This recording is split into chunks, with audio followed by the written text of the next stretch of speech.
수건이 똑바로. 자, 준비 시작. 보혜사 곧 아버지께서 내 이름으로 보내신 성령, 그가 너희에게 모든 것을 가르치고 내가 너희에게 말한 모든 것을 생각나게 하리라. 요한복음 14장 26절 말씀. 아멘. 예, 아멘. 앉으십시오. 성령이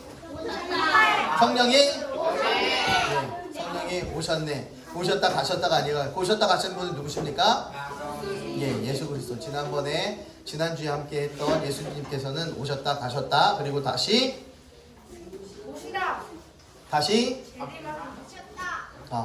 권유주 선교사님 물 한 컵만 떠다 주세요. 물 한 컵 떠다 주세요. 미지근한 물 아무 컵. 자, 우리 성령이 오셨다. 성령이 오셨네. 성령 하나님, 헬라어는 파라클레토스라는 단어입니다. 그래서 우리는 이것을 보혜사라는 이름으로 부르고 있어요. 그래서 파라클레토스는 보혜사, 돕는 자, 위로자라는 뜻을 가지고 있어요. 언제나 우리를 돕고 언제나 우리를 위로하시는 하나님은 하나님 위로해 주세요. 하나님 도와주세요. 그렇게 우리를 도우시는 분, 바로 이분이 바로 성령 하나님이시다는 것입니다.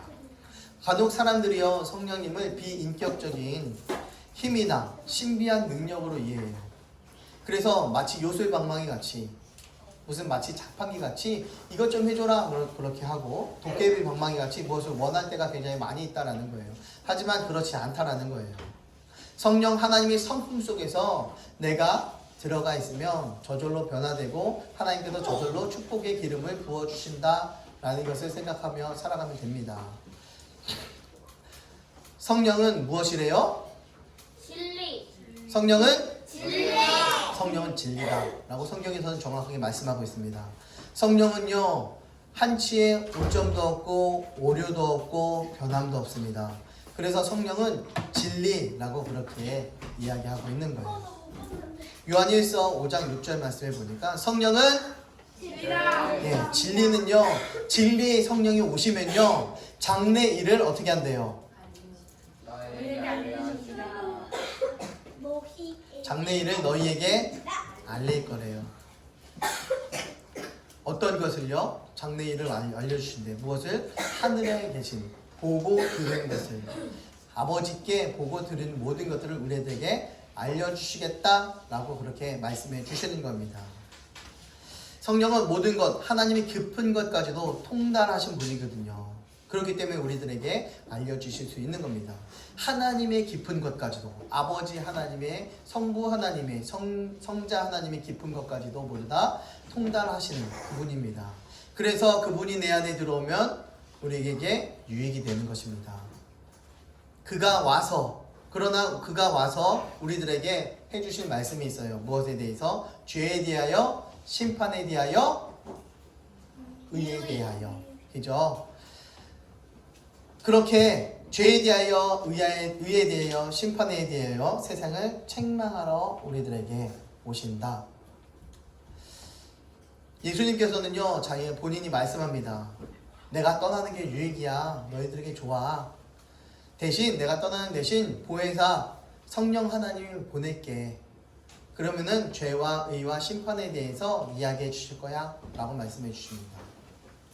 성령 하나님께서는요, 우리들의 삶에 대해서, 죄에 대해서, 의에 대해서, 심판에 대해서, 앞으로 어떻게 할 것에 대해서 전부 다 이야기해 주신대요. 태초에 하나님이 이 세상을 창조하셨다라고 1장 1절에서는, 창세기 1장 1절에서 말씀합니다. 그 하나님은요, 히브리어로 엘로힘 다 알죠? 엘로힘 알죠? 그런데 단수로 신이라는 것을 이야기하면 엘입니다. 그래서 간혹 가다 보면 이름을 엘자 들어가는 그런 사람을 보게 됩니다. 그러면 그 사람의 이름은 하나님이라는 이름이 들어갔구나. 무슨 엘히 무슨 그런 거 들어가면 다 하나님이라는 이름이 들어갔구나 라고 그렇게 보시면 돼요. 그러나 성경에서는요, 우리 하나님에 대해서는 복수로 이야기합니다. 한 분, 신, 한 분만 계신 신이라고 이야기하잖아요. 복수로 이야기합니다. 엘로힘, 이라고 그렇게 이야기하는 거예요. 항상 복수형을 이야기하죠. 그래서 창세기 1장 2절 말씀에 보니까요. 하나님의 신이 수면 위를 운행하셨다라고 그렇게 이야기해요. 수면 위를 운행하셨대요. 뭐였습니까? 흙과 물과 모두 다 혼재해 있는 그 순간이었어요. 그렇기 때문에 이 세상은 물로 뒤덮여 있다. 그렇게 볼 수밖에 없는 거죠. 그래서 수면 위를 운행했다라고 보는데 그 수면 위를 운행하며 다니신 분은 바로 하나님이십니다. 바벨탑의 사건이 일어나기 전에 그 사람들이 뭐하나 내려오신 분은 바로 성령 하나님이신 거죠. 역시 하나님의 신은 성령 하나님을 의미해 가고 있는 겁니다. 그러나 창세기 1장 26절 말씀에 보면 우리의 형상을 따라 우리의 모양대로 인간을 창조했다라고 고백을 합니다. 성경은 말해요. 우리의 형상을 따라 우리의 형상대로 우리의 모양대로 바로 성부와 성자와 성령 하나님 삼위일체의 이 하나님에 대해서 언급해 가고 있는 것입니다. 같은 하나님이라고 이야기하지만 어느 것은 성령 하나님, 어느 것은 성부 하나님, 어느 부분은 성자 하나님, 어느 부분은 성령 하나님. 그런데 그분이 다 한 분이시다라는 것에 대해서 성경을 전체를 잘 뚜렷하게 읽어보면 증명이 되어지는 것이죠. 마태복음 28장 19절 말씀에 보면 성부와 성자와 성령의 이름으로 세례를 주고 삼위일체의 하나님에 대해서 기록이 되어져 있습니다. 이 세 분이 한 분이다. 이 삼위일체란 위격은 위격입니다. 인격이 아니라 위격이라고 신격, 성품이라고 우리는 그렇게 표현합니다. 인격이라고 이야기하지 않아요. 그 위격은요 세 개지만 본질은 같다. 그래서 한 분이시다 라는 것입니다. 본질이 같다라고 이야기하는 거, 본질. 그 하나님이라는 본질은 모두 다 동일하다라는 것에 대해서 이야기하는 거예요. 그래서 마태복음 3장 16절 말씀에 예수님이 요단강에서 세례를 받고 있을 때 예수님은 땅 위에 계셨고 성령님은 성령의 비둘기처럼 이 땅에 내려오셨고 성부 하나님께서는 하늘에 계시는 그런 일이 있었다라는 것을 볼 수 있습니다. 그래서 하나님의 사역에 대해서 분명히 이분은 한 분이신데 세 위격은 사역에 따라 그 위치를 달리하고 계시는구나. 그런데 그분이 하나구나. 어렵지요? 머리 아프지요? 저도 머리가 아프고 어렵습니다. 그러나 하나님을 우리가 머리로 이해할 수 없는 분입니다. 그렇기 때문에 그냥 하나님께서 말씀하시는 성경은 뭐래요? 자신을 보여주시는 거. 자신을 보여주시기 위해서 자신을 알려주기 위해서 우리들에게 성경이라는 것을 주셨습니다. 그래서 나는 이런 사람이야 이런 신이야 너희들의 주인이야 난 이런 창조주야 라는 것을 성경을 통해서 우리들에게 보여주시는 것입니다. 그러니 우리는 그만큼만 알고 있으면 돼. 그만큼만 믿고 있으면 죽어봤자 네, 천국 갈 수 있는 것입니다. 그만큼만 알고 있으면 돼요. 자꾸만 더 나아가서 이단으로 빠져서는 안 되는 것입니다. 이 성령 하나님의 역할이 있어요. 우리 사람들을 진리 가운데로 인도하시는 분입니다. 왜냐하면 성령은 진리이다라고 그렇게 우리는 아까 보았습니다.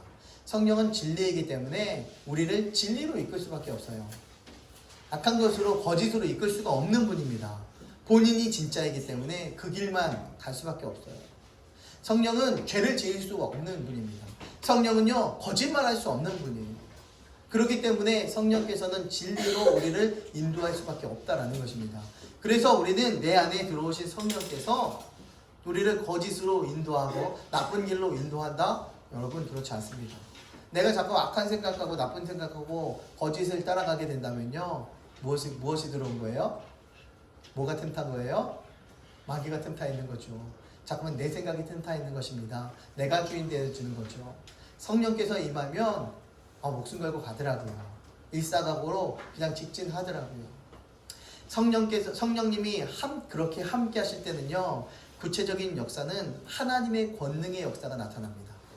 하나님이 함께 하면요 권능의 역사, 오직 성령이 너희에게 임하시면 너희가 권능을 받고 그걸 영어는 파워라고 이야기합니다. 그 파워, 힘, 그거는 내 힘이 아니라 성령의 권능이라고 이야기합니다. Holy Spirit이라고 이야기합니다. 거룩한 영. 또 옛날 영어로 보면요 Holy Ghost 라고도 이야기합니다. 고스트는 뭐예요? 귀신이잖아요. 그래서 거룩한 영을 홀리고스트라고 이야기해요. 그런데 요즘은 다 홀리 스피릿이라고 거룩한 영이라고 그렇게 표현을 해가고 있는 거죠. 거룩한 이 하나님의 구체적인 역사, 이것은요 하나님의 권능과 함께 역사합니다. 하나님의 신이 삼손에게 임함에 굵은 밧줄이 턱 하고 끊어져요. 아무리 악한 것이 자기를 결박하더라도 하나님은 이 땅에 결박을 풀러오셨습니다. 어저께 우리가 철로역정이라는 영화를 봤어요. 철로역정이라는 영화를 보는데 아무리 자기가 하려고 해도 그 자기의 짐을 풀 수가 없어요. 율법으로도 자유를 얻을 수가 없어요.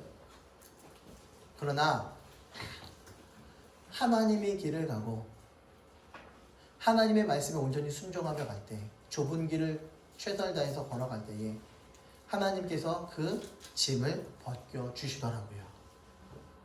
우리는 그 길을 달려가야 하는 것입니다. 이렇게 하나님의 구체적인 역사가 우리 성경의 역사책 속에 정확하게 기록이 되어져 있습니다. 주님을 경외하고 주님을 더 믿고 싶은 순수한 마음으로 기도할 때 성령님께서 권능으로 임하는 것입니다. 하나님 경외합니다. 하나님 나의 주인으로 오십니다. 더 믿고 싶습니다. 신앙에 성장하고 싶습니다. 이제 내 마음 정결케 하여 주시옵소서. 더 깨끗하게 더 정결하게 주님 앞에 나아가기를 결단하게 된다면 그 순간이 바로 성령이 임하는 그 순간입니다. 내 생각으로 사람의 생각으로는요 주는 그리스도시요 살아계신 하나님의 아들이십니다. 참 신이십니다. 창조주이십니다. 나의 구원자이십니다. 보통 사람들은 이런 고백하지 않아요. 하지 않습니다. 못합니다. 마귀가 그 마음을 완전히 지배해버렸기 때문에 성령이 임해야 그것이 가능하고 성령께서 함께해야 그런 고백이 나타납니다. 그러나 그런 나타남은요 일시적인 나타남입니다. 어떤 사람은 영원한 나타남입니다. 삼손 같은 경우에는 하나님의 신이 어떻게 돼요? 아까 임했을 때에 굵은 밧줄도 투둑하면 끊어지는데 하나님의 신이 떠났을 때에 머리를 자르고 순종하지 않았을 때에 하나님의 신이 떠나게 됩니다. 그리할 때는 힘이 없고 능력이 없어서 두 눈이 뽑혀버리는 일이 일어나게 되어지는 것입니다. 하나님의 말씀에 온전히 순종해 나갈 때에 하나님의 권능이 우리와 함께하고 계시고 세상을 역류해 나가는, 세상을 이겨나가며 세상을 지배해 나갈 수 있는 믿음이 생겨져요. 돈이 많아지고 축복받고 건강해지고 회춘하는 것이 아니라 성령의 믿음으로 말미암아 모든 것이 이겨나갈 수 있어요. 옛날엔 힘들었던 것들이 그래 내가 죽어봤자 천국이고 다 하나님 것이고 그것이 내 것이 되는데 뭐가 두려워? 여러분 지금부터 약 한 달 후에 아까 뉴스에 보니까 1등 된 사람이 9명이 나타났더라고요. 무슨 1등이야? 로또에. 근데 27억인가 받은, 정확하게 잘 모르겠는데 27억 정도 된대요. 여러분들에게 한 달 후에 27억 받는 1등 번호가 정확하게 알고 있다면 여러분 지금 마음은 어떨 것 같아요? 너무 기뻐요. 기쁘죠. 즐겁죠. 행복하죠. 그런데 길을 지나가다가 내가 10,000원짜리 흘렸어. 어디 가는지 몰라. 속상해요? 안 상해요? 속상해요? 안 상해요? 속상하죠? 1년, 한 달 후면 27억이 들어오는데 10,000원 잃어버렸다고 그렇게 많이 속상하진 않아요. 하지만 내가 돈이 없는데, 한 푼도 없는데 이제 10,000원 잃어버리면 굉장히 속상할 거예요. 하나님 것이 내 것이라고 여겨지는 사람은요, 이 세상의 것이 다 내 것이 아니어도 부족하며 살아도요, 그래, 영원한 것이 내 것이구나, 하나님의 기업이 내 것이구나 라는 것이 확신이 되어지면요, 이 세상에서 아웅당하며 살지 않습니다. 그것이 세상 사람들과 성도들과 다른 차이점입니다. 그것이 세상 사람들과 성도들이 바라보는 세상입니다. 분명히 바라보는 세상은 다릅니다. 세상 사람들은 이 세상, 이 육신에 가지고 있는 이 지구 덩어리, 이 땅만 바라볼 뿐이지만 우리는 영원한 천국을, 영원한 것을 바라보기 때문이죠. 그렇게 달라집니다. 성령이 임재하고 성령이 충만한 자, 그렇게 변하게 되어져 있는 것입니다. 이렇게 성령께서는요, 사람의 마음을 감동시켜요. 그래, 좀 없어도 괜찮아. 내가 있잖아. 아까 보혜사는 뭐라고 얘기했어요? 위로자라고 이야기했잖아요. 하나님께서 위로해 주십니다. 우리들을 감동시켜 주셔요. 사무엘이 기름 뿔병을 가져다가 그의 형제 중에서 그에게 부었더니 이후로 다윗이 여호와의 영에게 어떻게 됐대요? 여호와의 영에게 크게 감동되었다. 그렇게 계속 살았대요. 페르시아 고레스 왕이 이스라엘 유대의 왕이 아니라 외국의 왕이 성령의 감동을 받았대요. 그래서 유대 포로들은 모두 다 풀어주었습니다. 그래서 이스라엘로 그래 돌아가라. 왜냐면 하나님께서 이미 70년 전에 이미 수백 년 전에 야 너희들 포로 생활 70년 하고 니네 포로 고향으로 다시 복귀할 거야 돌아갈 거야 예언해 놓으신 말씀이 있었기 때문에 그 당시에 고레스의 왕의 마음을 감동시켜서 그 일을 하나님의 예언을 이루어 나가시더라고요. 여호와께서 예레미야의 입으로 하신 말씀을 이루시려고 여호와께서 바사의 고레스 왕의 마음을 감동시키시네. 여호와께서는 결단하고 작정하시면요 그 뜻을 되돌리지 않으십니다. 그것을 이루어 가셔요. 그래서 너희 중에 그의 백성 된 자는 다 올라갈지어다.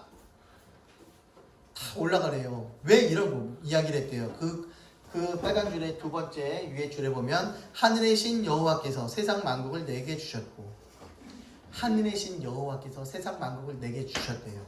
무엇을 이야기합니까? 하늘의 이 세상의 주인이 누구인지 정확하게 인정했기 때문입니다.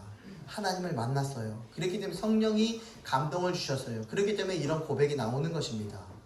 신앙 고백이 나올 수 있어요. 나에게 명령하여 유대 예루살렘에 성전을 건축하라. 성령이 임해야 이것이 가능하다라는 것입니다. 그 성령 그분은요 진리의 영이기 때문에 1.1핵도 변함이 없으신 분이에요. 정확한 분이시고 이미 예언한 말씀을 모두 다 이루어 가시는 분입니다. 현준이 똑바로 앉고. 성령 하나님을 진리의 영이라고 이렇게 부르는데요. 성령 충만하면 진리와 가게끔 되어져 있다라는 것입니다. 성령 그가 너희에게 모든 것을 가르치고 내가 너희에게 말한 모든 것을 생각나게 하리라. 이처럼 성령께서는요 성령의 역할은 가르치고 생각나게 해서 우리가 그 길로 전진하게끔 만드십니다. 우리들에게 가르쳐 주셔요. 그리고 생각나게 하셔요. 그래서 우리가 그 길을 갈 수밖에 없어요. 그 진리의 길을 따라갈 수밖에 없다라는 것입니다. 그 역할을 성령께서 해주십니다. 성경의 지식이 아무리 많아도요 생활 중에 성령 하나님께서 생각나게 해주지 않으면요 우리는 성도로 살아가기가 어렵습니다. 그냥 세상 사람들과 동일하게 살아갈 뿐입니다. 여러분 세상 사람들과 여러분들과 구별되게 살아가십니까? 쟤를 딱 보니까 쟤는 기독교야. 쟤는 환자야. 이런 이야기 들으면서 사셨습니까? 구별되며 살아야 이런 욕도 먹으면서 살아가는 것입니다. 하나님 예수님 때문에 영광스러운 욕 먹으며 살아가야 되는 것이 바로 성도라는 이름입니다. 목사든 성도든 성령 하나님과 같이 하지 않으면요 사단의 행동을 하는 존재와 마찬가지가 되는 것입니다. 성령님이 내 안에 내주하지 않으시면 마귀가 이끌어가는 삶을 살아갈 수밖에 없다라는 것입니다. 직분의 여하를 막론하고 말입니다. 그래서 성령께서는요 이 땅에 오셔서요 칭찬만 하지 않으시더라고요. 세상을 어떻게 한대요? 책망하신대요. 요즘 교회들을 보면요 교회는 어떤 교회가 해야 되냐라고 이렇게 봅니다. 그래서 신학교에서도 배우고 실천신학에서 이렇게 배우면요 신학교에 가면 요즘 성도들을 위로하고 격려해주는 그런 목회해야 됩니다 라고 이렇게 교수님들이 가르쳐요. 성도들을 위로하고 격려해요. 그런 목회해라. 그리고 이렇게 해야 됩니다 저렇게 해야 됩니다 그런 소리 하지 말래요. 찔리는 소리 하지 말래요. 그럼 성도 떠난대요. 그래서 위로해주는 격려해주는 그런 교회 찾아간대요. 그런 교회가 부흥하고 성장한대요. 그렇게 가르치고 있어요. 그래서 성도들이 우리 목사님들이 다들 그런 이야기를 윤리적이고 도덕적인 이야기들을 굉장히 많이 해요. 위로하시고 격려하시는 분은 누구시래요? 보혜사 성령님께서 하면 됩니다. 우리는 가르쳐 주시는 대로 제가 질책하는 것이 아니라, 제가 이야기하는 것이 아니라, 목사가 선포하는 것이 아니라 하나님의 선포하신 그 말씀을 그대로 전달해 주는 역할을 할 뿐입니다. 통로의 역할을 할 뿐입니다. 성령께서 야 이런 말씀 좀 전해라 라고 주시는 말씀이 또 있어요. 그때마다. 그러면 해야 되겠구나 해서 준비해서 말씀을 또 준비해서 선포합니다. 사람의 생각이 아닌 하나님께서 주신 마음이라고 해서 그렇게 믿고 전해요. 내 욕심으로 전하는 거 했었으면 뭐 사람의 욕심으로 했었으면 또 세상적인 거 내가 유익이고 내가 이익되고 나를 따라라 이렇게 이야기하겠죠. 저는 그렇지 않습니다. 저는 번이랑은 굉장히 거리가 먼 사람입니다. 그래서 항상 친숙하게 함께하는 그런 교회 목회해야 되겠다. 저는 그렇게 생각을 해요. 리더십은요 그냥 생겨지지 않습니다. 내가 리더십 가져야지 이렇게 생겨지지 않더라고요.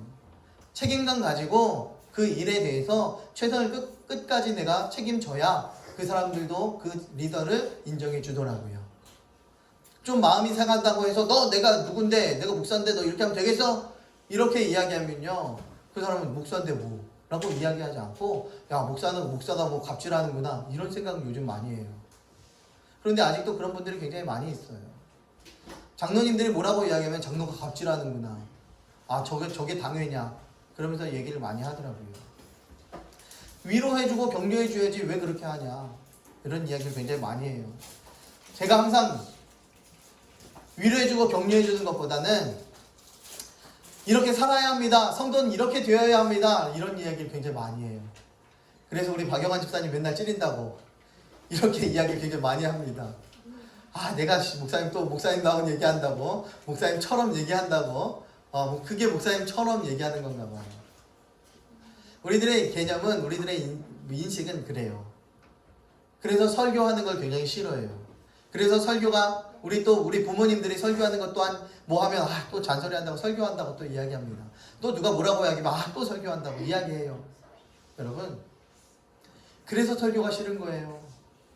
설교 시간 짧으면 좋잖아요. 미소가 그냥 확 나오잖아요. 오늘은 짧게 가겠습니다. 그러면 너무 좋잖아요. 즐겁잖아요. 행복하잖아요. 설교만 짧으면 너무 좋은 거예요. 하나님 말씀 받는 게 하나님을 알아간다는 게 싫은가 봐요. 첫사랑이 시작되면요 사랑은 남녀가 이렇게 만나며 사귀게 되면요 그 사람이 자꾸만 궁금해져요. 그래서 뭐 하나하나 호구조사도 들어가고요 생각이 어떤지 들어가고요. 너는 뭐 좋아해? 너는 취미가 뭐야? 네가 잘하는 운동은 뭐야? 좋아하는 색깔은 뭐야? 좋아하는 계절은 뭐야? 이거 하나씩 물어봐요. 그런데요 하나님에 대해서 하나도 궁금하지 않은가 봐. 성경 안 봐. 궁금한 게 없어요. 왜? 관심이 없으니까요. 사랑하지 않으니까. 하나님은 일방통행하고 있는 것 같아요. 그 성령님께서 내 안에 들어왔습니다. 말로만 하죠. 사귀고 있습니다. 나와 동행하시는 분입니다. 이야기만 할 뿐이에요. 그러니 일사각오가 나올 수가 없어요. 어렵고 힘이 듭니다. 이 교회는요 주님의 책망에 민감해질 때에 참된 그리스도인의 길을 갈 수 있게 되어지는 것입니다. 그리스도의 책망에 민감하게 하나님께서 나에게 이렇게 말씀하시는구나. 뭔가 좀 틀어지고 잘못되어졌을 때 어떡하지? 내가 기도 안 해서 그런가? 어떡하지? 내가 이 잘못해서 그런가? 어떡하지? 내가 이렇게 해서 그런가? 민감해져야 돼요. 우리 황효정 집사님이 장사가 안 되면요 우리가 부산 가 있는 동안 장사가 안 됐어. 좀 많이 안 된 건 아니고 그래도 이 지역보다는 지역에는 제일 잘 되는데 본인은 안 된다고 생각하는 거야. 안 되는 거야. 그러니까 어떡하지? 우리 목사님이 이 삼척을 떠나서 나 기도 안 해줘갖고 지금 장사 안 되고 있는 거 아니야? 오자마자 그 얘기 하시더라고요. 목사님 기도해 주세요. 목사님 때문에 삼척 떠나가고 기도 안 해줘갖고 지금 저거 해갖고 지금 우리 장사 손님은 그대로인데 자꾸만 안 돼요. 이렇게 이야기하더라고요. 그래서 조금 더 열심히 기도할 수밖에 없더라고요. 그런가? 나도 그런가? 내가 너무 기도 안 해줬나? 너무 우리가 함께 하기를 즐거워했나? 기도 안 해줬나? 그러면서 또 기도하게 되고 그럴 수밖에 없잖아요. 이렇게 무엇인가에 민감해질 때에 하나님께 더 간구하게 되고 하나님 그 음성 들으시고 한 번 더 쳐다보시고 계속해서 이끌어 가시더라고요. 마음을 돌봐주시고 위로해주고 격려해 주시더라고요. 그분이 바로 보혜사 하나님이십니다. 그리스도인에 의해 세상이 정화되어지는 그날까지 우린 최선 다해 달려가야 하는 것입니다. 사람마다요 하나님을 만나는 시기는 달라요. 우리 시기는 달라요. 어떤 이들은 초등학교 때, 어떤 이들은 초등학교 가기 전부터 이미 방언 기도해요. 랄랄랄라 이가면서 방언으로 기도합니다. 30분 1시간 기도하는데 지치지 않아요. 우리 오가람이가 옛날에 기도대장이었어요. 초등학교 가기 전까지 맨날 기도를 하면요 얼마나 열심히 했는지 그 당시에, 요즘 말고 그 당시에는 1시간 기도하자 그러면 1시간 기도했어요. 5살, 6살짜리가 1시간을 멋져서 기도해 랄랄랄라 외치면서 기도합니다. 그래서 그게 너무 신기하고 그때 너무 재미있고 하니까 식사 기도 때 기도를 시켜요. 우리 다 함께 모이면 우리 고천 분들하고 같이 모이고 다 식구들끼리 다 모이면 기도시켜요. 그러면 기도하는데 대표 기도하는데 10분 합니다. 식사 기도를. 그러니까 언제 끝나나 저기 처음엔 기도하는 건 좋아서 즐거운데 마음이 즐거워서 시키는데 10분 기도하니까 다음부터는 시키기가 어렵더라고요. 지금 또 자기는 기도하기가 좋으니까요. 누가 기도할까 그러면 제가 할게요. 야 너 말고 네가 해. 다니가 해. 다니는 심플하게 하거든요. 딱 필요한 기도만 딱 하거든요. 네가 해. 딱 이야기해요. 몇 분 하는데? 그런데 지금은요 오가람이가요 10분 하는 것도 힘들어해. 10분이 길어졌어요. 왜 그런가 보니까요 세상 것을 너무 많이 접하더라고요. 세상의 컴퓨터도 접하고 세상의 학문도 접하게 되고 세상의 것들을 너무 많이 접하게 되더라고요. 내가 잘못 키우고 있는 거구나. 잠깐만 이런 생각을 하는 거죠. 그런데 또 그걸 끊어줘요. 그러면은 또 불쌍한 거야. 또 부모의 마음도 불쌍한 거예요. 근데 결국은 나중에 보면요 어떤 게 더 불쌍한 건지 어떤 게 더 안타까운 건지 10년 후에 20년 후에 그걸 바라보면 답은 나와 있는데 우리는 지금 당장만 생각하고 있어요. 하나님을 경험하는 기적이요 이처럼 달라요. 어떤 사람은 어렸을 때, 어떤 사람은 지금까지도 하나님을 못 만나서 그러고 있습니다. 그렇다면 우리 어떻게 해야 돼요? 하나님 만나달라고, 하나님 만나주세요 라고 그렇게 간절히 고백하며 기도해야 되는 것입니다. 어떤 사람은요 홍해가 갈라지는 것을 봤어요. 어떤 사람은 죽었다가 다시 살아나기도 했습니다. 어떤 사람은 하나님께 많은 것을 간구하며 살아갑니다. 어떤 사람은 부끄러운 구원 얻을 정도만 딱 믿어요. 어떤 사람은 믿긴 믿는데 구원 얻지 못할 만큼 믿더라고요. 여러분 지금 어떻게 살아가고 계십니까? 우리들에게 필요한 것은 일사각오가 필요한 것입니다. 이번에 창원까지 갔다 왔어요. 일부러 주기철 목사님 순교 기념관에 갔어요. 그곳에서 사진은 제가 다 찍어 왔습니다. 되어지는 글씨마다 다 찍어 왔어요. 저한테 너무나 귀중했어요. 그게 너무나 소중했어요. 그래서 너무나 귀한 분이기 때문에 제가 작년에 2019년도 마지막 설교를 이 주기철 목사님의 마지막 설교를 그냥 쭉 읽어서 드렸습니다. 설교를 했습니다. 그 문장 그대로, 그 필체 그대로를 설교를 했었어요. 기억나십니까? 5가지 기도. 응? 일사각오를 한 마지막 마지막 설교였습니다. 내가 앞으로는 더 이상 설교 못할 것 같습니다 라고 생각을 하고 설교를 했었어요. 정말 구구절절하게 설교를 하시더라고요. 일사각오를 했더니 그런 일들이 일어났습니다. 일사각오, 결심했다라는 뜻이죠. 각오했다, 결심했다. 그러나 정확한 뜻은요 각오의 방점이 있지 않더라고요. 일사에 있더라고요. 계속해서 일사. 한 번 죽는다라는 것입니다. 사람은 한 번 죽는다라는 거예요. 일사의 방점이 있었습니다. 주기철 목사님께서 일사각오를 쓸 때에는 이 말씀에 일사, 한 번 죽는 것에 핵심을 두었습니다. 한 번 죽는 것은 사람에게 정한 것이요 그 후에는 심판이 있으니 2번 죽지 않니? 이런 생각을 해요. 야, 내가 2번 죽었으면 내가 지금 이렇게 못 버틴다. 한 번 죽으니까 내가 이렇게 버티는 거다. 두 번 죽지 않으니 이까지 감옥에서의 고통, 아픔과 단절의 고통은 죽음처럼 능히 이기겠다. 이 고통과 아픔과 괴로움은 죽음은 한 번 죽는데 한 번 참아보겠다. 그것도 두 번 죽지 않으니까 상관없다라는 것을 결단하는 것입니다. 각오라는 결심이 아니라 일상 한 번 죽는다. 그래 한 번 죽지 뭐 죽어보지 뭐. 자신감과 배짱, 담대함, 힘듦이 아니라 행복할 수 없는, 그렇게 행복할 수 없어요. 왜? 하나님이 나의 주인 되어주시고 내가 죽어봤자 부활인 것을 이제는 알고 고백했기 때문이었습니다. 그래서 일사각오를 할 수 있었어요. 그래서 더 이상 행복할 수가 없어요. 너무 기쁘고 너무 행복했습니다. 자신을 손톱을 뽑는, 자신을 때리는 그런 사람들을 향해서 미소를 지어줍니다. 어떻게 사람이 그럴 수가 있을까요? 그런 고통 가운데, 그런 일본인들 가운데 일본인에게 어떻게 미소를 지어줄 수 있을까요? 하나님, 저들의 죄를 저들이 몰라요. 용서해 주세요. 예수님처럼 어떻게 그렇게 기도를 할 수 있을까? 놀랍습니다.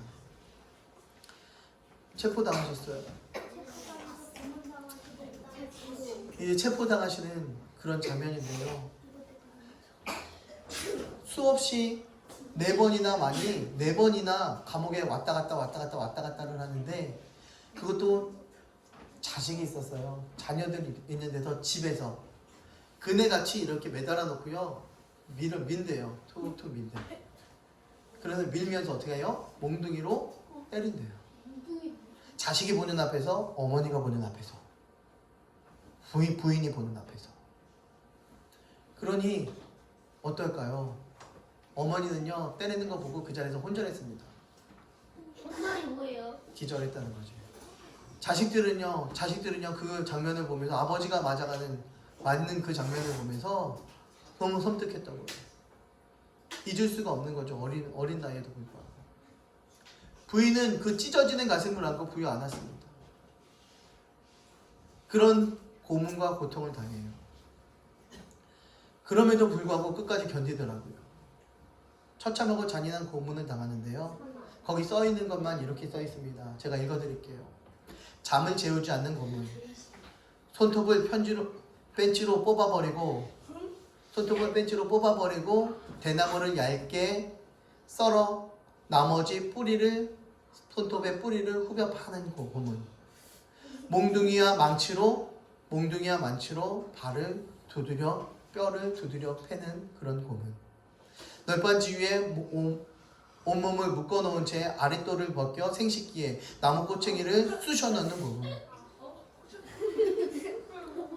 공중에 매달아 흉기로 때리는 고문, 책상 위에 눕혀 주전자에 물과 빨간 고춧가루를 섞어서 입에 넣어 붓고 배가 불러오면 그 배를 짓눌러서 물을 전부 코와 입으로 토해내게 하는 고문. 이런 고문들을 받고 나서 견디더라고요. 참아냈어요.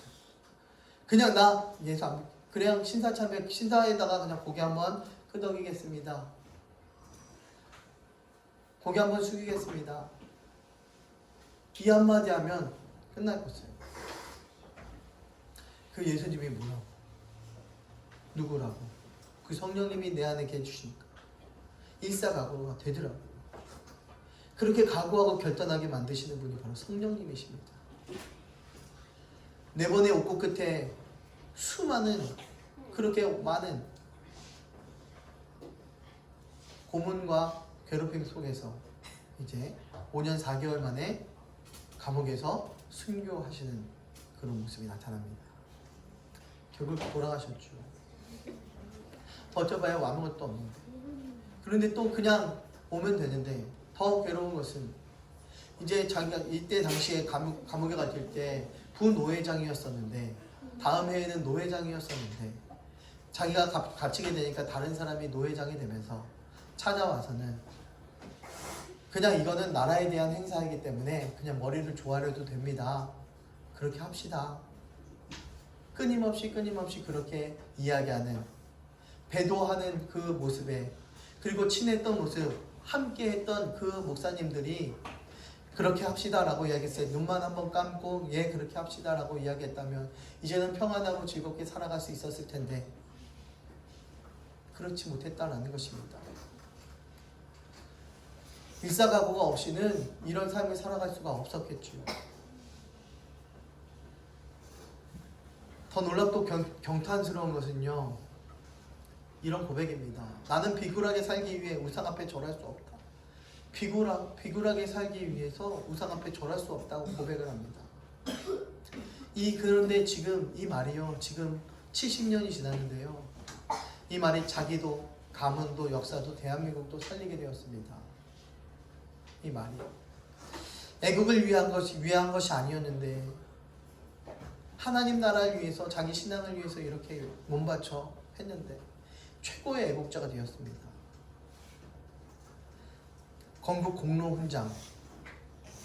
대한민국 정부는 우리나라 자주 독립에 이바지한 바 많은 고 주기철 선열에게 건국 공로 훈장 단장을 추서하여 길이 표창함.